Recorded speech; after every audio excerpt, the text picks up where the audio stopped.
So we are live. Hello, everyone. I am happy today to have this live with a doctor like me. Sometimes it's not easy to get in touch with doctors who are in the same profession like us who are in entrepreneurship, but because our business is growing very fast and has a lot of popularity, a lot of healthcare professionals now are shifting into entrepreneurship with our business model. And I'm happy, very happy today to have Dr. Susie Jacob Francis with me. She is an amazing doctor and also entrepreneur, and I will leave it for her to introduce herself, and then we'll start our interview. Uh, Welcome. I'm so happy to have you with me today, Dr. Do you like me to say Dr. Susie or Dr. Susie. You Jacob? can call me Susie. Thank you. Okay, okay, to have you with me today, Dr. Susie. And please, would you introduce yourself to our audience? Yeah, hi, Enas. Thank you for the warm welcome. It's always a pleasure when I get really excited when other doctors like myself call me to share the stage with them in our online platform. So, without further ado, I'd like to introduce myself. My name is Dr. Susie Jacob. I am a general practitioner in the UK, and not just that, I'm also an online business coach. I've been doing this online business for the past 3 years, and I can tell you it's been the best decision ever. Within 14 months into the business, I was able to completely retire my husband.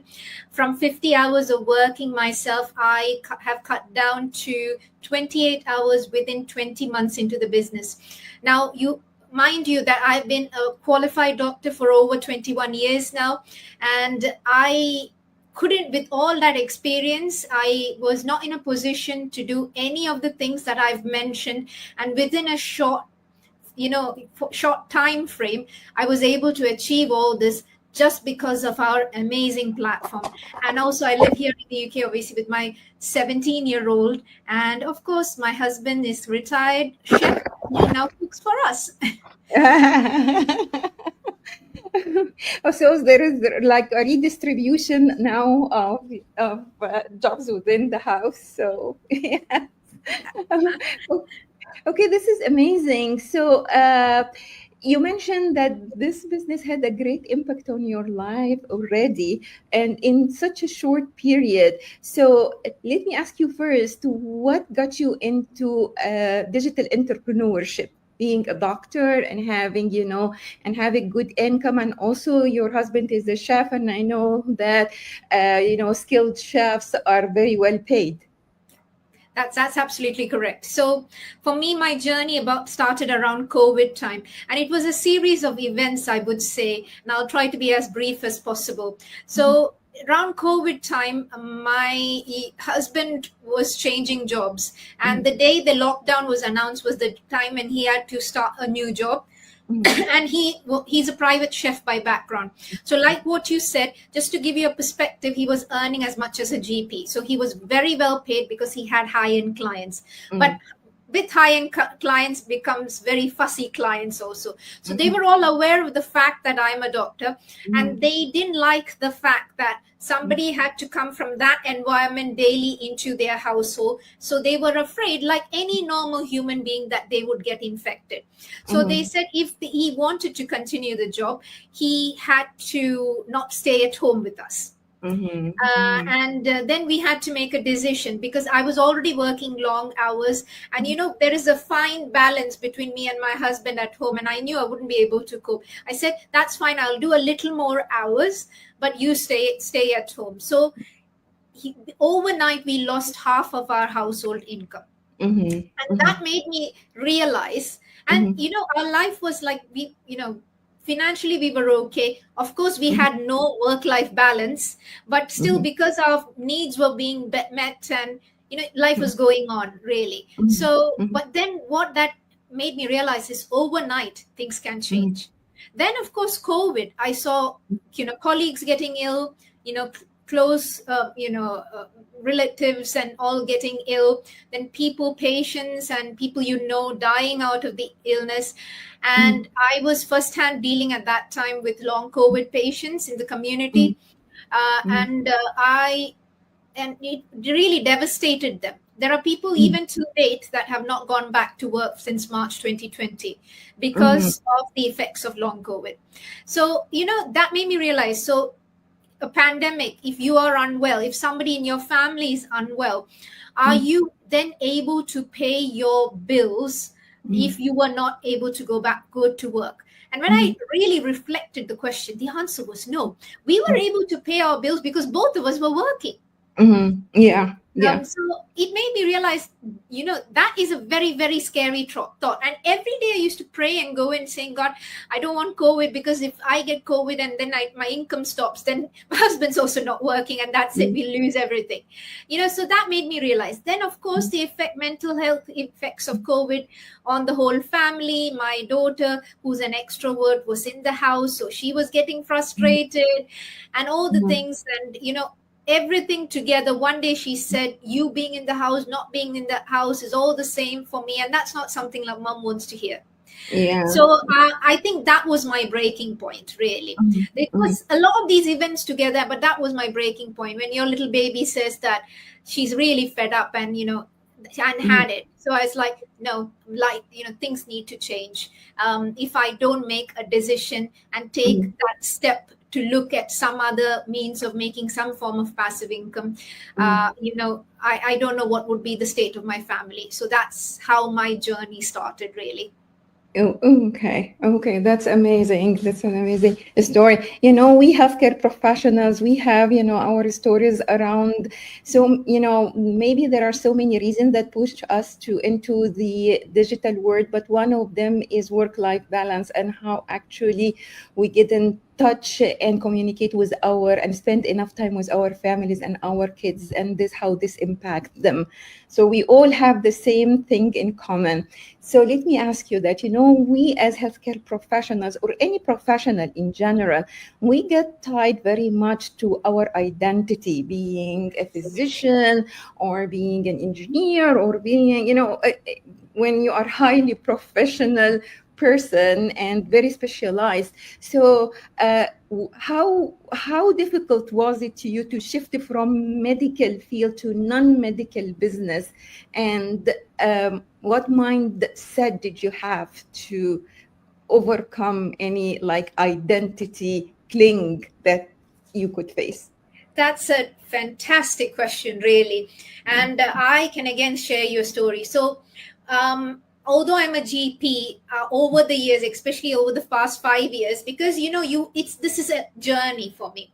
So for me, I thought the answer to the problem initially was going into management.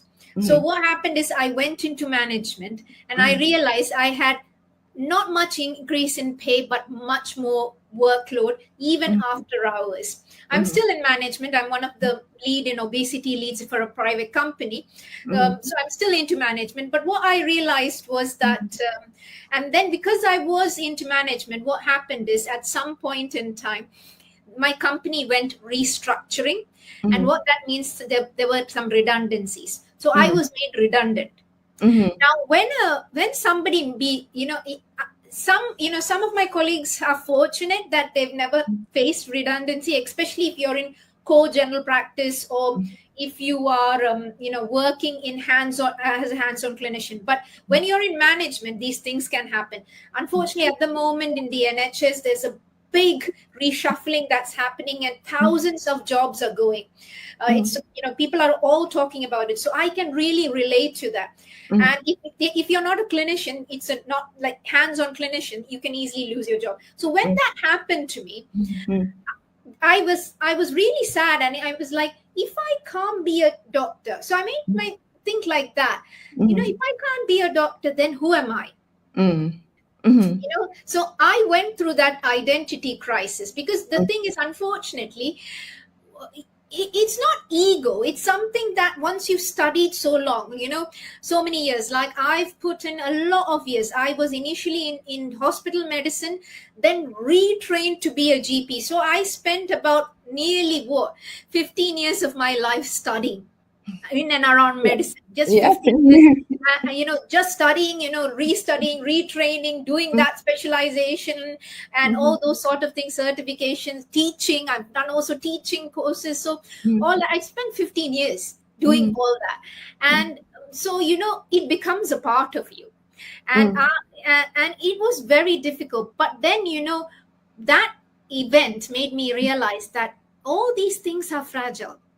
Like mm, if you were ill and can't do your job, you know you can relate to that person. If they can never work as a doctor again, they mm, will be depressed. They will really get depressed, because they will go through in their mind, mm, like, if I'm not a doctor, then who am I? So mhm, that's why I've come to understand at that point in time, I'm not just a doctor. mhm. I'm Yeah. not just a doctor, I'm a mom. And Yes. I think that Mhm, is my biggest, mhm, title that I cling on to at the mhm, moment. More than a mhm, doctor, I cling on to that, mhm. because that is a title that cannot be taken away from me. Yeah. Yeah. People can, kick me out of work and stuff like that. So for me, Mm, I understood, I'm a mom, I'm a mhm, wife, I'm a mhm, daughter, I'm an mhm. auntie, I'm a Yes. sister, Yes. all those kind of things. Then I was like, I was doing management, so that was slightly different from what I Mhm, was doing hands-on. So I said, mhm, if I could do all that, if I can be all those roles, mhm, why can't I venture into something different? And mhm, then I thought, come on, I've spent all my adult life learning. mhm, So learning and, putting my effort and mind into something is not mhm, something new. And as doctors, mhm, we have appraisals every year. I'm sure you know mhm. probably you Yeah. have appraisals. That Yeah. means you have to show, in the UK, you have to show at least 50 hours you spend studying something new. Mhm. Yeah. Of course, the Yeah, CMU. so you Yeah. have to, like, CBD and things like that, you have to show all that. So I was like, it's something that I do. Of course, it's Mhm, in and around medicine, but mhm, I was like, it's not rocket science. mhm. Because Yeah. when I came into the business 3 years ago, what I Mhm, noticed is that there weren't many doctors at that point in time. mhm, mhm, Even mhm, if they weren't very visible, if I can put it that way. So what mhm, I saw was lots of people in blue collar jobs, or mhm, even college dropouts, or even people mhm, who've dropped out from school earning mhm, 6 7 figures. I'm like, mhm, if they can do all that, I'm sure a person like me who've studied all these things, all these qualifications, masters, and things mhm, that come after that, I'm sure mhm, I can mhm, actually do it. So mhm, that's how I overcame that. So I mhm, understood that my identity is not, I am not who what I do. Who mhm. am I is very different from what I do. You Yeah. know, what I, being a doctor is what I do in life. It doesn't have to be who I am, because I'm Exactly. a multifaceted individual. Exactly, exactly. It's a common mistake that we actually like link our identity to what we're doing, and this is a cultural thing Yeah, mostly, and societal thing. It's a pressure, and and then we got cling to it. Why we can add more layers to what we're doing, just exactly like what you did. So I can be a doctor and a mom and a friend, and volunteer supporting people and do so many things. I'm so many layers of a person, and I'm not only a doctor, so that's amazing. So okay, let me ask you this, and this is stepping into a non-medical area, and people think that you are a doctor, okay, now, and you're stepping into non-medical area. Why are you stepping in non-medical area? Some people see that any job other than a doctor, or any business not related to medicine, when you're a doctor, it's like a step down, and they look at it this way, and they exert some kind of societal pressure on you. It's how your peers, your family, maybe your friends would say like things like that, and how could you do something like that? You're a doctor, how come? So have you gone through some of this societal and peer pressure, and how did you overcome it and work through it? I wouldn't say I had a lot of societal pressure. The only thing, when I started the business, I actually didn't tell my family because I knew they would be quite negative. Mhm. Like if you knew me from 5 years or something, you would know I'm quite introverted person. Mhm.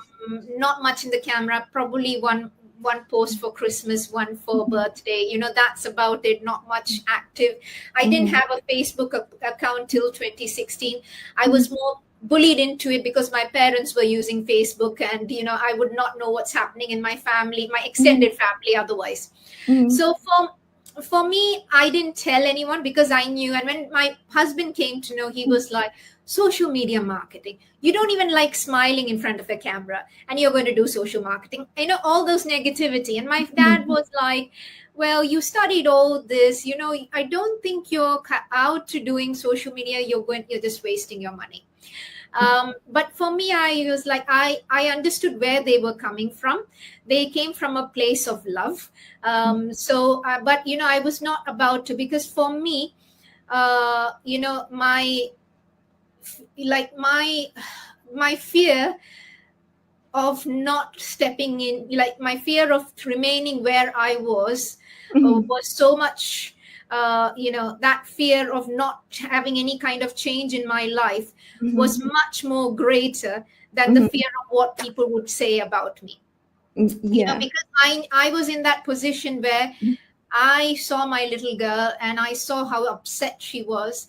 And, Mhm. and as a mom, I wanted to do all what it takes. And if that meant I had to climb every mountain, cross every sea, and take the uncomfortable action, I was ready to do that because my why was stronger than ever.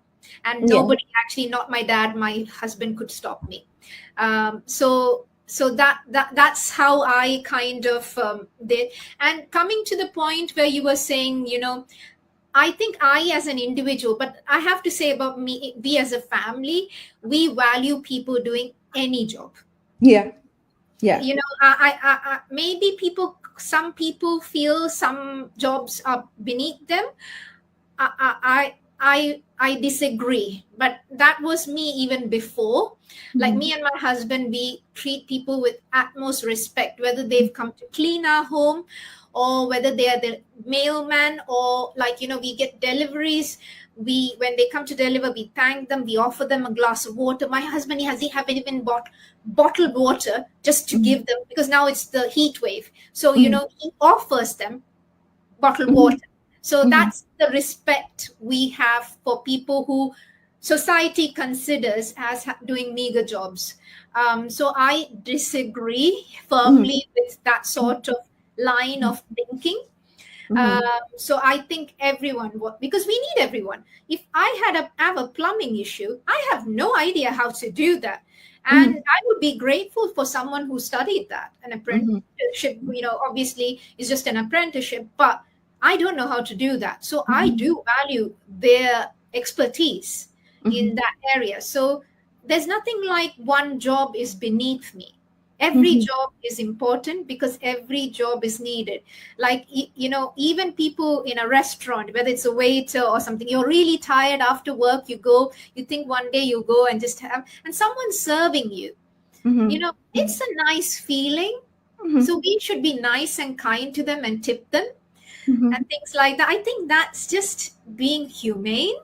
So Mhm. for me, there was nothing like going, changing from being a doctor to enter into the entrepreneurial space is Mhm. beneath me. I would say that's a really, I would be sad if people were to think like that, to be honest. Mhm, mhm. There is some kind of internal conflict, Susie, in a way that, they believe in what all you have said, that everyone has their job and they studied and we need them and they have the respect, but they still, because they have their identity and the way that they earned their, status in the community, they feel that, they will be criticized. So they have this internal conflict. They themselves, they want to do it, but they are under pressure of how other people think and their internal conflict. You know Yeah. what I As mean? I think the simplest way I can put it, my pain was greater than my fear. Yeah. pain that my daughter was hurt and Mm-hmm. yearning for mother's love when she comes back from school. Mm-hmm. Just, for me to just actually ask her how her day is, but I was too tired after working 12 hours to even go to her room and ask her how she is. Mm-hmm. So the pain that I realized that she had, and as a mom, that pain as a mom that I was carrying was much greater than any fear or Mm-hmm. internal conflict that I had. I think that's the answer I would give. I Mm-hmm. was ready, as I've mentioned, I was ready to climb any mountain, cross any sea, just to see her smiling face. And she is now Mm-hmm. smiling and blossoming and blooming because of this change that I made in my life. Great. I'm so happy for you and for her and for everyone who has been able to change their lives through this business, because it actually impacts life in a positive way, not less than medicine. Because when you help someone to change their life to the better, it's kind of also support and treatment, because this will be impacted physically, mentally, not only on them as a person, but the whole family, like what happened to me and what happened to you. So it is like a whole change and support. You are having all of those people you're helping. So this is amazing, and that's what I always tell my clients: connect with your why. How strong is your why? Does it deserve the effort that you're going to put and the uncertainty that you're going to go through for a short period, or no? And talking about uncertainty, we doctors usually we know how to manage risk, and we are trained to risk management. But when you're stepping into entrepreneurship, there is some kind of uncertainty. So how did you deal with this part, and how did you make sure that this business is credible? So I think one of the best medical profession to deal with risk is general practice, because it's all an unknown, because you don't have, like, when people go to hospital, oh, when people say, but that doctor was able to diagnose, yeah, they'll have straight away bloods, they'll have CT scans straight away. You're coming to me and I'm just using my clinical judgment to Mhm, reach to a possible conclusion without any bloods, without any x-rays, without mhm, absolutely anything, just my clinical acumen, really. So mhm, that means, as a general practitioner, I deal with a lot of risks mhm, every day of my life. So mhm, that is not something new for me. So I know how to balance risk and, everything. Even when I talk to patients, I'll say, this is what I probably think it is, but you can always be wrong, and you have to admit to the fact that you can be wrong. of So course. for me, it was also that same way for business. Mhm, Because for me, it was a journey. This was not my first business. I've done mhm, property, I've done mhm, crypto, unfortunately got involved in an MLM, was scammed. So, mhm, but again, those experiences didn't make me.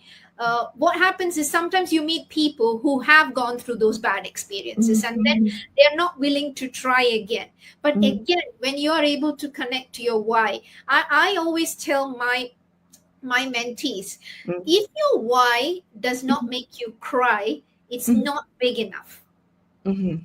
If your Yeah. why is very strong, and if it's a why, and when I say, some people, why do you want, oh, I want to travel the world, and sometimes I wonder, is that a really big why? Mhm, It could be it's a nice why, but the thing is, when the going gets tough, the tough gets going. So for me, it was like a do and die. I was ready to try. And for me, with all the failures, I just like Thomas Edison, when someone asked him, oh, you failed 1,000 times to make the light bulb, his response is, no, I've just found 1,000 ways not to do it. So mhm, yeah. for me, when I wouldn't even say fail. When I tried those other ventures, I made money and lost money. But what I did is I learned things through that Yes. experience, and that made me. So when I mm, came to this opportunity, Mhm, it ticked exactly all the boxes mhm, which I didn't have for the other businesses. mhm, It ticked automation. It mhm, ticked the fact that I didn't, after a long day, I didn't have to go out and do go see houses to see whether they're good properties to sell and buy and stuff like that. Mhm. All that, it ticked the boxes that I didn't have to during my lunch hour keep calling estate agents, or look at, with crypto, it's also all these sales with the market crash, and again you might be working that time, so again you Mhm. can't do. Yes, I think there are automated systems now there, Mhm. but Mhm. for me, this business ticked all the box. So whether I'm sleeping, once you set the business, whether you're Mhm. sleeping, whether you're on holiday, whether you're at work, Mhm. whatever you do, you're earning money.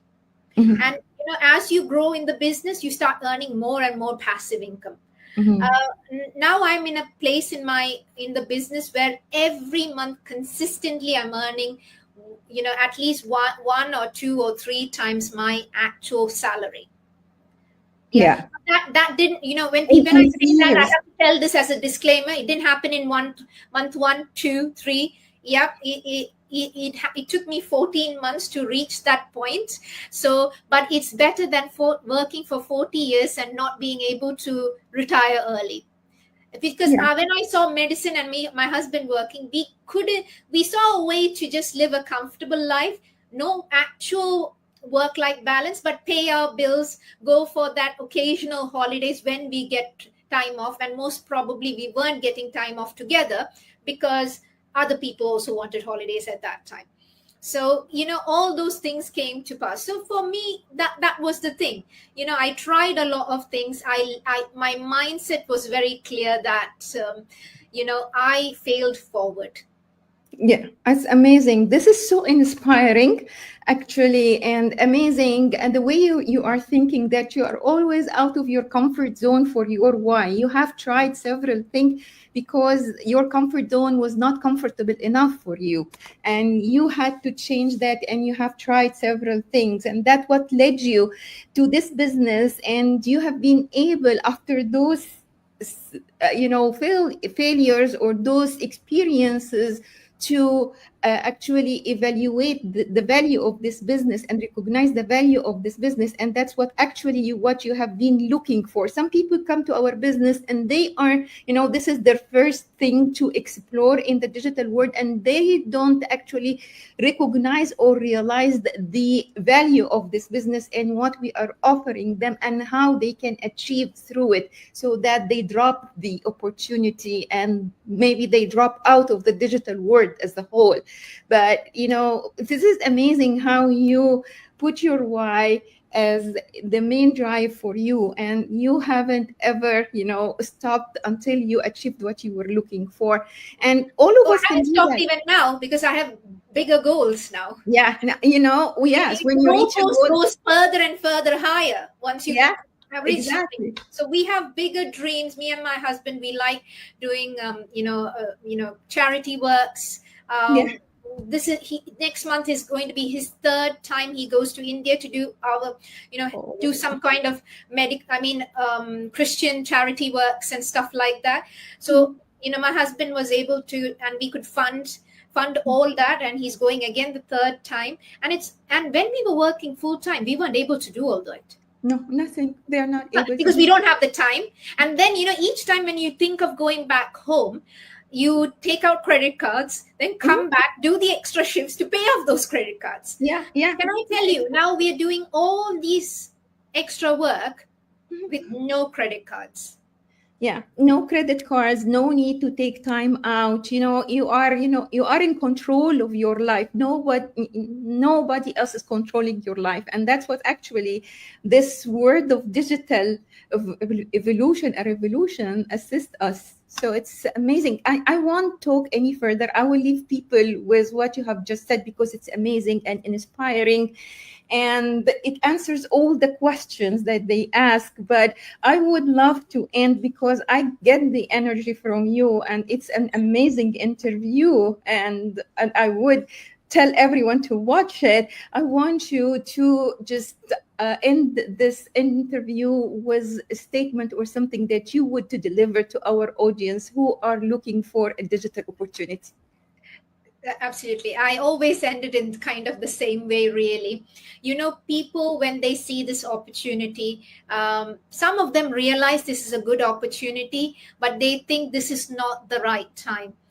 There is never something called the right time.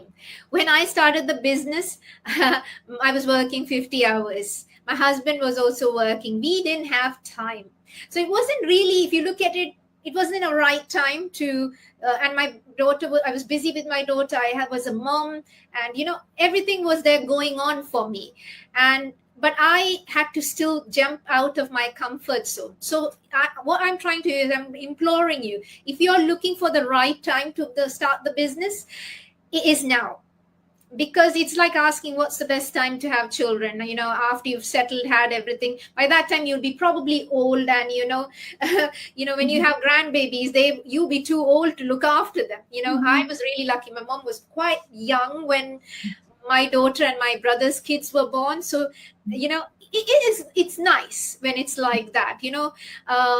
So if you have children, but people have different views about it, so there's no right time. So I would say the right time is now, and you have to just prioritize the business. On an average, people spend 2.5 hours scrolling on social media aimlessly. Just if you even use an hour of that time, I can guarantee that within a year, your life is going to look a lot different. Exactly. So take that step of faith wherever you're watching us, whether it's on Enos's page or my page. Just get in touch with us. The information's absolutely free. We don't bite. If you have any questions, we are more than happy to answer your questions. Explore this opportunity. After you explore it, do your own research and then make a decision. So over to you, Enas. Okay, thank you so much, Dr. Susie. I am so happy to spend this time with you and all the valuable advices you give to people, because this is a living proof of how our business is working for every profession and for everyone. Thank you so much. I do appreciate your time, and thank you so much, Lucy, for watching us. Habibti, I appreciate you, and have a great day, Dr. Susie and Lucy. We'll see you in another live soon. Bye bye. See you. Bye-bye. Bye.